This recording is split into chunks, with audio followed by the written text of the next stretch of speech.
Hello there, ladies and gentlemen. This is Boisterous coming to you with some Silver League Sexiness out of the map Cloud Kingdom LE. Spying down here in the bottom left-hand corner, we do have Pomarolli as the red Terran, and up here on the top right-hand corner, we have his opponent, Protostitute. Which I've never actually managed to compliment this man on his name, but I think the only real way to do this is just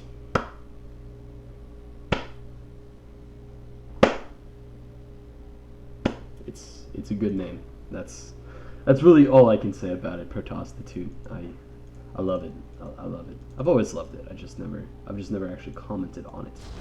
Looks like we have both players laying down pylons and supply depots and building those SCVs and those probes and all that stuff. So I am going to really quickly manage to tell everyone to go check out me and Kadoink's Amnesia videos. We're going to start posting them every Wednesday and Saturday at this point. Currently, both episodes 1 and 2 from both of our perspectives are up on both of our channels. And you guys should check them out because they're pretty awesome. And there's a lot of us going like, "Oh! Ah! Where is that monster?" And yeah. And then there's a lot of me crying as he bangs down the door that I'm hiding behind. And there's a lot of not proud moments in that video series. And you guys should all check them out. There's a lot of them. Alright, we have both players going for just their unit producing structures. Perfectly normal. Oh, the probe. Hero probe. Hero probe! Oh, yeah. What a monster. Oh, love it when that happens. That SCV did not even see it coming. He had no idea what his fate would become. No idea at all. Ugh.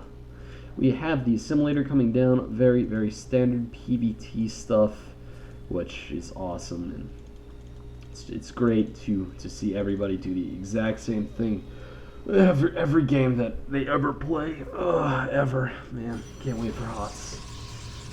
You know, people are going to be doing ridiculous shit for the first 4 months again. Can't wait to see the Mothership core rushes. That's going to be so great.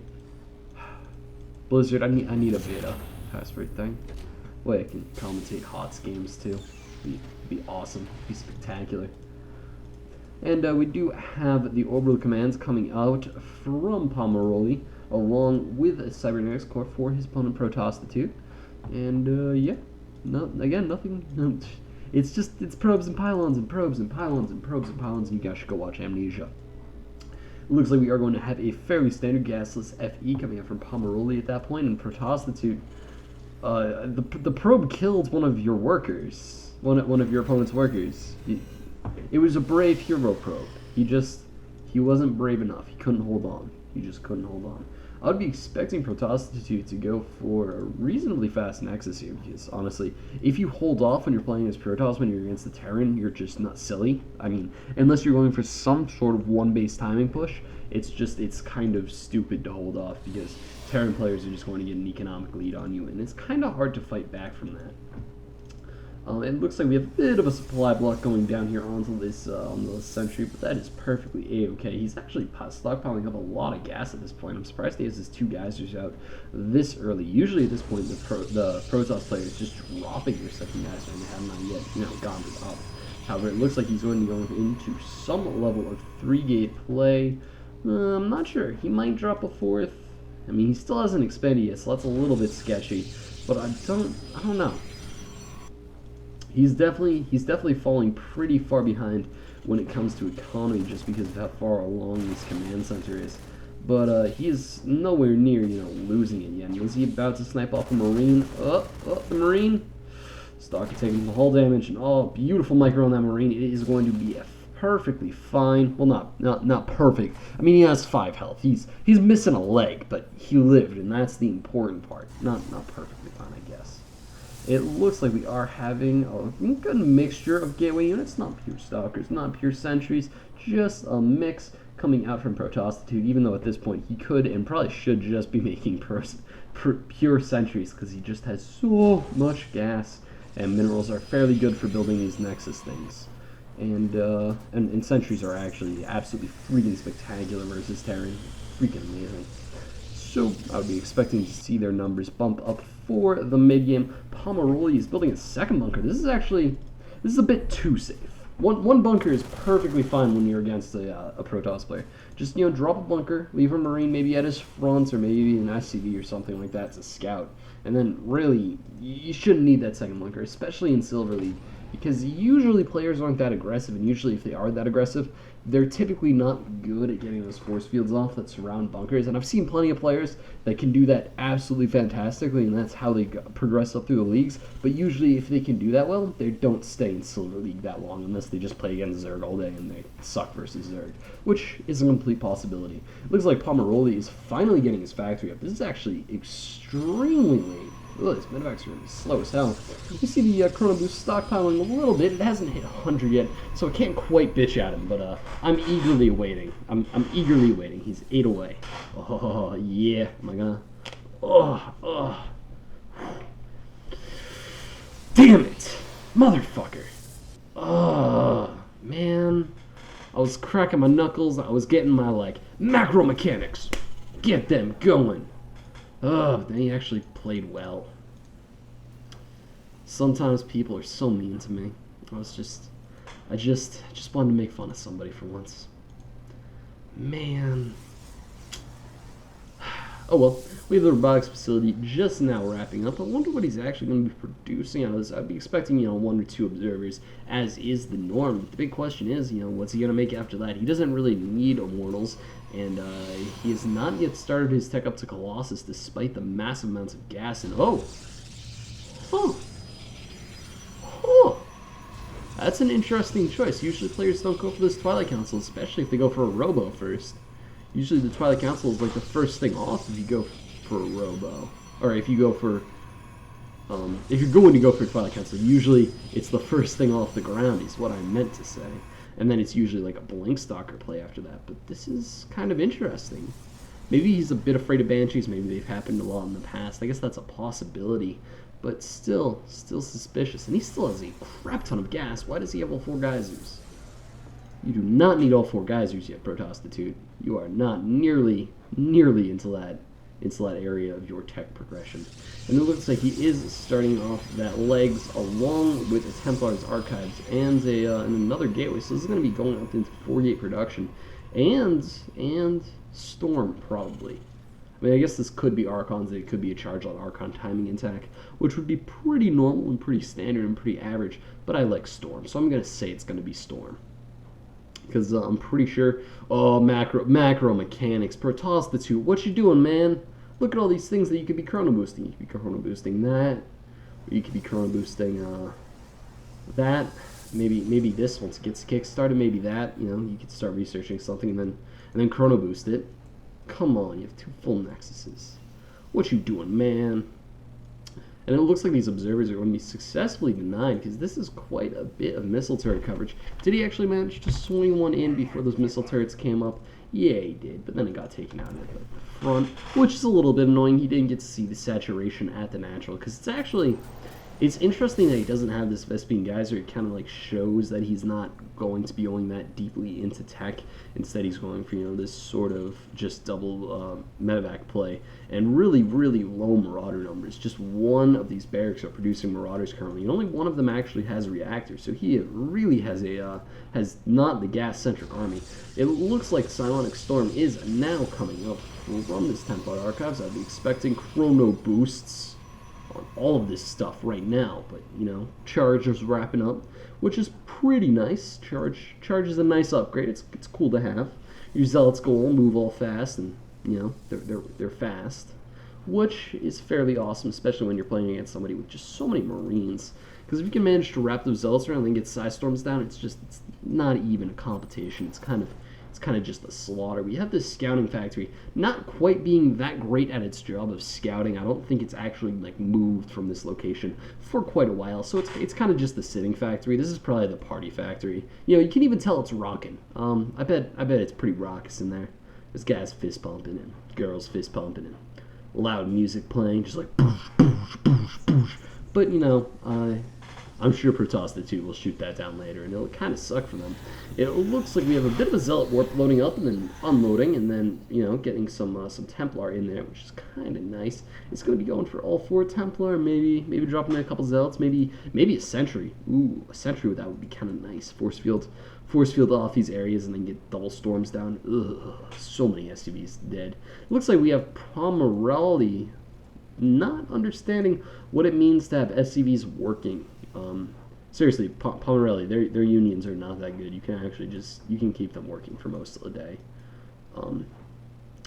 It's only near like the 55-minute mark that the unions start to bitch a little bit, and even then you can just start killing SCVs and hiring mules and replacing their jobs with robots.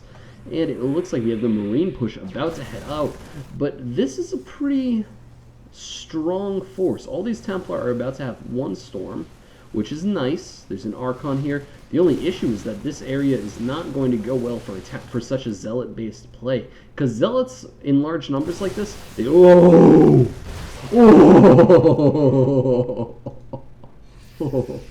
that storm! Oh my god! Wow, that was nasty.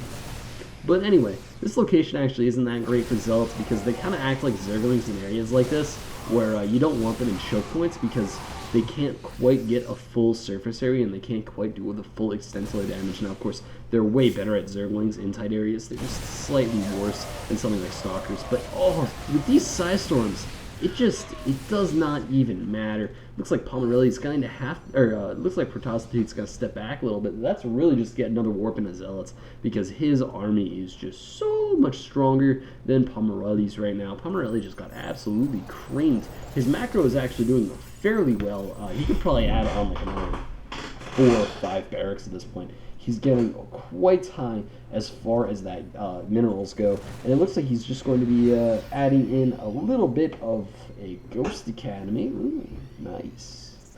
Maybe getting some of those EMPs down. Gonna EMP a little bit, huh, Pomarolli? Huh? Yeah, you're gonna EMP a little bit. But at this point, you should have like 10 barracks. Especially considering the fact of how high his minerals have gotten. Even just adding on reactors would do miracles for him right now, because he really doesn't have anything. And there is a beautiful storm sniping off quite a few, actually not quite a few, he only got like 2. Alright, well that was reasonable. I don't know why he's morphing into an Archon at this point, considering the fact that I don't think you can load Archons. So this is probably going to be just be forfeit. Oh! Whoa, run. Okay, maybe not. Maybe the Warp Prism is a pretty speedy unit. Does it even have speed yet? No, I don't think he even has the ability to research that yet. But just look at the production difference. We have 5 barracks versus 9 gateways in a robo facility and a Stargate at this point. That is an insane amount more production for our Protoss player, plus the fact that he's on 3 bases. Definitely does not hurt him. At this point in the game, even I would just be adding on like 15 more gateways and then pushing, but that's because that's me, and I really like charge lots, and I think they're super replenishable, especially when you get up to this many bases. However, you know, going for this sort of carrier switch, or carrier mothership switch, I'm guessing could be quite effectual. This fleet beacon coming up, it's probably not going to get seen that easily, and Pomarolli's coming around for a bit of a drop here, but I'm not sure how much damage it can do. All these medevacs are pretty high on energy, which just means that they're easy targets for feedbacks, and it looks like Protostitute is already in position to deflect all of these units. The fleet beacon is just now finishing. If we come over here to Pomarolli, let's check out what he has coming up. Does he have upgrades? Oh, wow. Actually, both of these players are doing quite well on upgrades. I'm pretty impressed. Usually players in this level of league really forget their upgrades a lot, but both of these players are doing actually amazingly.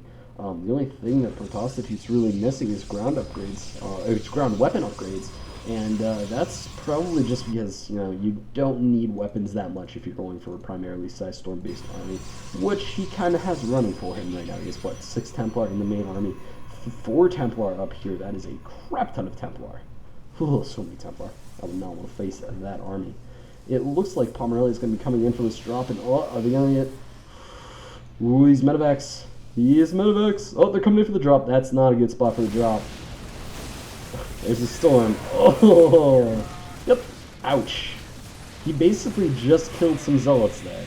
And he didn't even kill that many Zealots. He killed like maybe 4 Zealots. for 4 medevacs filled with units. That's pretty rough.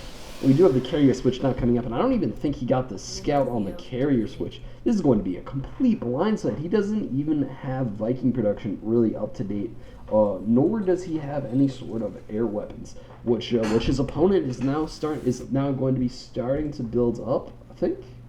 Did he already get level up 1? Yeah, he already got level 1. He knows what's up. So we are going to see a pretty nasty carrier switch, and it looks like this harassment has been ongoing and continuous. And if we just look at the workers killed, he's up to 21 workers killed. How many workers? Whoa! You do not want 30 workers 21 minutes into the game. That's up like 10 minutes into the game that you have 30 workers. Ugh. That's pretty nasty. That's really not good macro right there.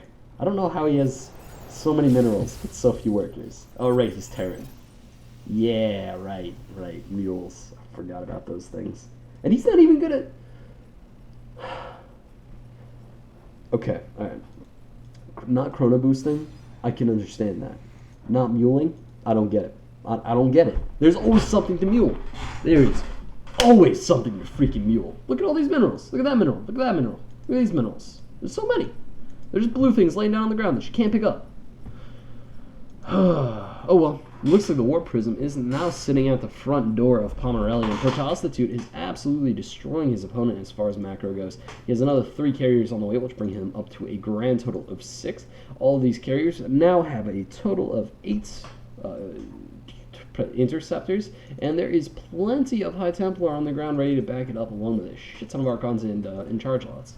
This is kind of the epitome of the current Protoss Deathball. It used to be really big into sort of into just Colossi play, and that was really the Protoss Deathball, was a massive ball of Colossus. But now it's been shifting more over into this kind of like Spellcaster play, because Colossi have gotten easier to deal with. I mean, they're still not easy to deal with, but a lot of players know how to transition into Vikings, what time to transition into Vikings, what time to start scouting for those Colossi, what time to see those Colossi, and what happens if you don't see Colossi at that time. And it's usually something like these High Templar plays, which even now are still kind of a little bit going out of style, just because of how effective people have gone with their ghosts and EMPs, and now it's more switching into these air-based plays, which is something that might go away, and actually probably will go away in HOTS, because these carriers actually do a crap ton of DPS. And with these sort of meat shields on the ground that Zealots are, along with the fact that the pure pandemonium that they cause will absolutely wreck the ability to deal with storms. It's kind of a perfect storm, especially in a league like this. It looks like we have +3 Terran infantry weapons as both of these players start to line up for the final engagement, but I'm not sure how well it's going to go for Pomarolli. Oh, no. Is the Party Factory going to get found? No, Party Factory. You have to live. I think the Party... Yep. Party Factory might be in a bit of trouble here. Oh, no, here comes the Mothership. The Mothership's chasing off the Party Factory. Oh, is he going to recall all of his units back to the Mothership and attack the third? That would be kind of cool. Okay, this is not what you do with carriers. That's okay. That's alright. You can deal with that later. It looks like quite a few of those carriers are going to fall. However, with a little bit of a nice, kind of confusing double-sided strike here, he should be able to snipe off this third base. I don't know why he lost so many carriers so easily. He's kind of flying them into literally just foolish positions. This is like not... Oh! Storm is so funny sometimes. Storm, why are you so silly, Storm? Oh. Well, that's kind of gonna just be game over. You can't lose that many units to Storm and still expect to win. And if we even just look at the income, it's not even close. With that third base going down, Pomarolli is basically collecting off of 0 bases, which is not quite what you want at this stage of the game. It looks like this missile turret's being pretty annoying to that carry. Missile turret's a little bit OP. And it looks like there's a small amount of units that are still trying to play. But there is the High Templar becoming a master, just going for those 15 kills and absolutely destroying everybody in Protostitute. It's going a bit more hardcore into carriers, which is something I just respect. And oh my god. Woo! Holy gas dump, Batman. So many Templar, so many Archons. Yep, this is going to be a pretty rough situation for Pomarolli. These 2 bunkers probably won't let him hold on for all that much longer. I would say he's definitely reaching that like death knell point. Once you're versus a 6 base Protoss, you're kind of running into some personal problems, especially if the 6 base Protoss is actually reasonable at getting his probes out to new bases. It looks like a recall is about to be happening into the main base. It's going to be happening like right on top of this missile turret. Whoever is manning this missile turret must be a little bit sad at this point. Oh my god, motherships actually do a reasonable amount of damage. I'm pretty impressed. I thought they did way less damage than that, considering how much people bitch. Huh. And there's the GG from Pomarolli and the leave of the game. So anyway, guys, if you'd like to check out any other videos I have made, you can head over to youtube.com/user/boisterous-sc2. And also, if you would like your games commentated, send them on in to boisterous-sc2@gmail.com. Still looking for new games, looking for new people to commentate. It's always great to get games from all you people, and I will be sure to commentate them reasonably fast as soon as I get them. And if there are any games that you sent like 3 months ago, they probably got buried and you should send them in again. Just saying. If you want your games commentated, now's the time. Now is the time. So anyway, guys, this is Boisterous, signing out.